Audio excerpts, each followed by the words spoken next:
Hi, my name's Duncan and welcome back to my digital bubble. In today's video, I'm going to talk to you about TikTok and why you should consider it as part of your marketing strategy.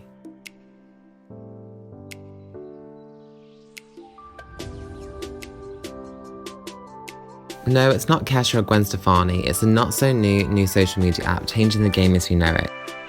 TikTok launched in 2016 in China with a reported 500 million active users.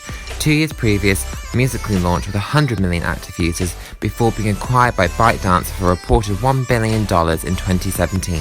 Both apps are really popular, with TikTok having more prevalence in Asia, whereas Musical.ly was more popular in Europe and the Americas. The company decided to absorb the two under the brand name TikTok. So from a user journey perspective, TikTok is not that dissimilar to Vine. Remember Vine with those 6-second videos? And Instagram stories and Snapchat. They are typically anywhere from 15 seconds to 60 seconds long, and you have an array of different filters and effects and a music library which includes top 40 music, memes, and different funny comedy sections as well, so you can lip sync to them. It's super fun, and yeah, you'll never get bored. You can waste so much time on there. Perfect when there's social distancing or social isolation going on. When you first go onto the app, you get presented with your homepage, which serves you with 2 different filters.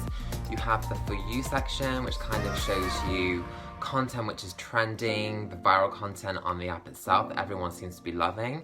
And then you also have the Following section, which serves you content from those creators that you want to actually actively engage with. So the Discover page is very much like the Instagram Discover page. It will serve you with all the hot topics, popular content, challenges, memes, the viral content that really is taking over the app and users are really responding to as a collective. I think one of the biggest misconceptions about TikTok is that it's all Generation Z, lip sync challenges, dance routines. It is so much more than that. There's an abundance of user-generated content, and it's all about finding your niche and your interest group. Essentially, from my own experience, when you first post a video, you obviously start with 0 followers, you will start off with very little engagement, so as long as you're getting probably 1 like, so like Instagram, the little heart, for every 10 views, your video will be seen by more people, it should gain more traction, more engagement. I think the one contributing factor that makes a viral video on TikTok is to actually follow trends, to jump on the bandwagon.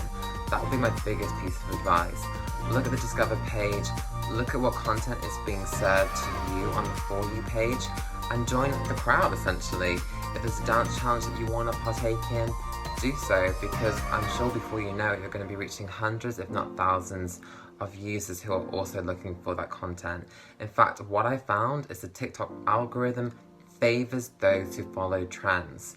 So yeah, be a sheep apparently. Herd mentality works wonders on TikTok. So that was a super quick whistle-stop tour of how to use TikTok. I hope you enjoyed this video. It really is just a case of getting familiar with the app, having fun, enjoy yourself, create content that interests you. And honestly, it's an amazing way to waste a lot of time. So let's TikTok away the social distancing and social isolation. If you enjoyed this video, then please do give it a thumbs up, leave a comment, subscribe to my YouTube channel, follow me on my LinkedIn, my TikTok of course. And yeah, let me know what you want to see next from me on this channel, and I'll see you guys next week. Take care. Bye.